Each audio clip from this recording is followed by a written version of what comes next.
வணக்கம். இன்றைய முக்கிய செய்திகள். புதிய மத்திய கல்வித்துறை அமைச்சராக பிரகலாத் ஜோஷி அவர்கள் பொறுப்பேற்றுக் கொண்டார். சென்னை மாநகரம் சுங்கச்சாவடியில் நாளை முதல் அனைத்து வகையான வாகனங்களுக்கும் சுங்க கட்டணம் உயர்த்தப்படுவதாக அறிவிக்கப்பட்டுள்ளது. தூத்துக்குடி பனிய மாதாவின் 444வது திருவிழா கொடியேற்றத்துடன் இன்று காலை கோலாகலமாக தொடங்கியது.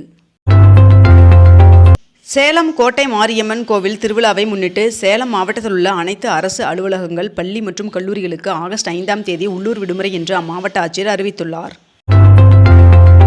கோவை கோணியம்மன் சுவாமி கோவிலில் உண்டியல் காணிக்கை திருட்டு புகாரில் 8 பேர் சஸ்பெண்ட் செய்யப்பட்டுள்ளனர்.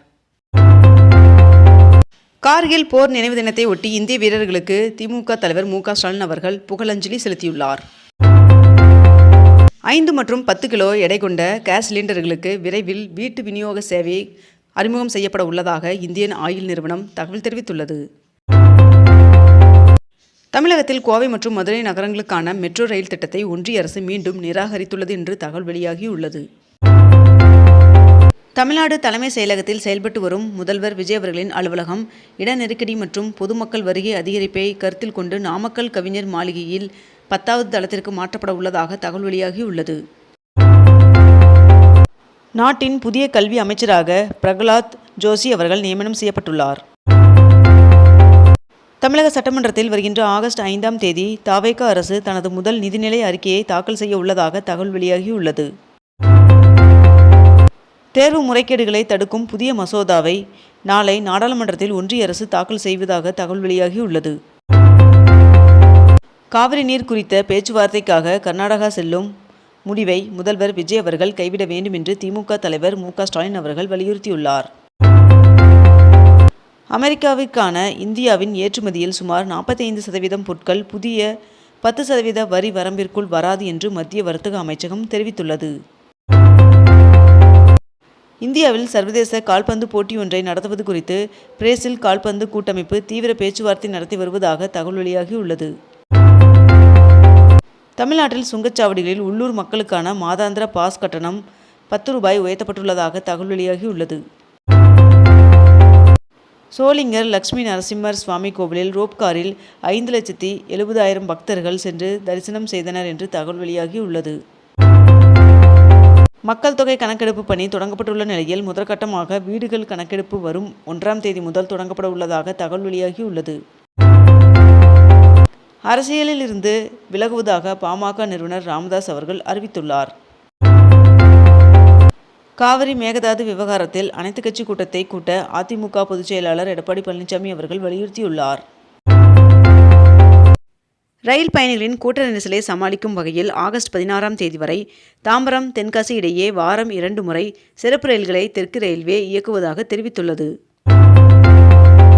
தென்காசி மாவட்டத்தில் சனி மற்றும் ஞாயிற்றுக்கிழமைகளில் கனிம வள வாகனங்களை இயக்க தடை விதிக்கப்பட்டுள்ளது. டெல்லியில் அனைத்து மெட்ரோ ரயில் நிலையங்களையும் திறப்பதாக மெட்ரோ நிர்வாகம் அறிவித்துள்ளது. ஒன்றிய கல்வி அமைச்சர் தர்மேந்திர பிரதான் அவர்கள் தனது பதவியை ராஜினாமா செய்தார். தர்மேந்திர பிரதான் மத்திய அமைச்சர் பதவியை ராஜினாமா செய்ததை தொடர்ந்து போராட்டத்தை உடனடியாக வாபஸ் பெறுகிறோம் என்று கரப்பான் பூச்சி ஜனதா கட்சி அறிவித்துள்ளது. நாடு முழுவதும் கடந்த மாதம் நடத்தப்பட்ட ஆய்வில் 159 தரமற்ற மருந்துகள் கண்டுபிடிக்கப்பட்டுள்ளதாக தகவல் வெளியாகியுள்ளது. தலா 2000 ஏக்கர் பரப்பளவில் 3 பெரிய ரசாயன பூங்காக்களை அமைப்பதற்கு 3030 கோடி மதிப்பிலான புதிய திட்டத்தை ஒன்றிய அரசு அறிவித்துள்ளது. கனமழையின் காரணமாக நிறுத்தப்பட்டிருந்த அமர்நாத் யாத்திரை 6 நாட்களுக்கு பிறகு மீண்டும் தொடங்கியது.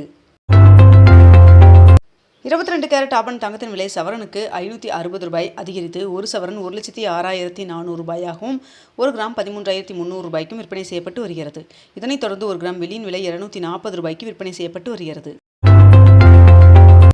1264 கோடி ரூபாய் முதலீட்டில் புதிய ரயில் பாதைகள் அமைப்பதற்கு ஒன்றிய அமைச்சரவை ஒப்புதல் வழங்கியுள்ளதாக தகவல் வெளியாகியுள்ளது.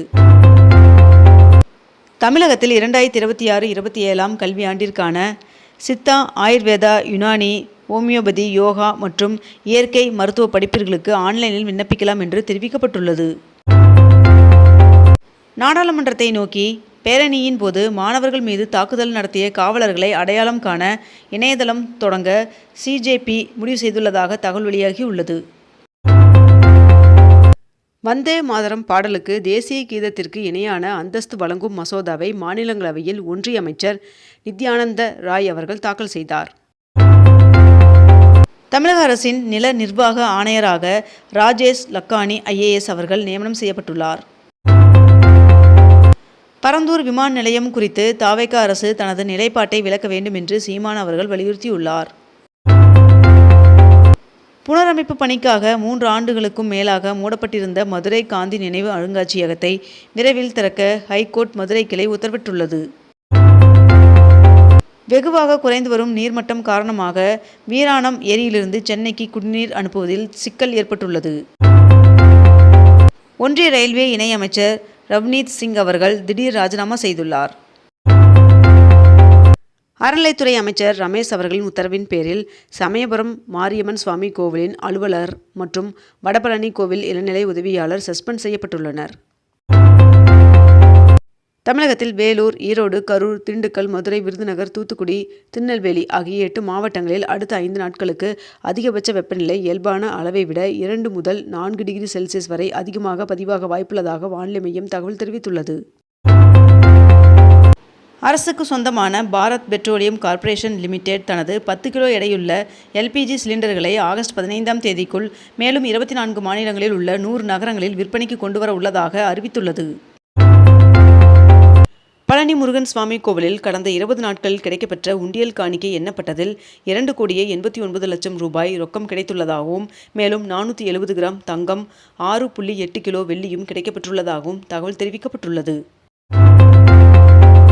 இந்திய தேசிய நெடுஞ்சாலைகள் ஆணையம் பெங்களூரு மைசூரு இடையே எக்ஸ்பிரஸ் வேயில் சுங்க கட்டணத்தை மீண்டும் உயர்த்தியுள்ளதாக தகவல் வெளியாகியுள்ளது.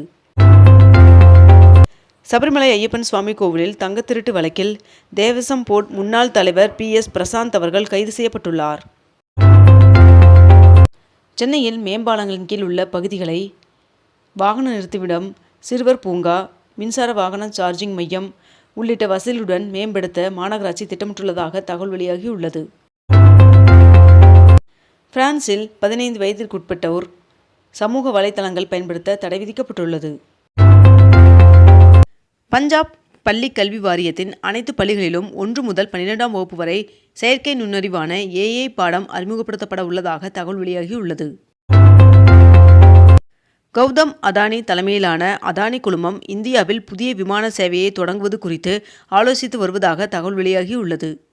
இத்துடன் இன்றைய தலைப்புச் செய்திகள் நிறைவடைந்தன. மேலும் இதுபோன்ற அண்மை தகவல்களை உடனுக்குடன் தெரிந்து கொள்ள அக்னிபூ சேனலை சப்ஸ்கிரைப் செய்து கொண்டு தொடர்ந்து இணைந்திருங்கள். நன்றி, வணக்கம்.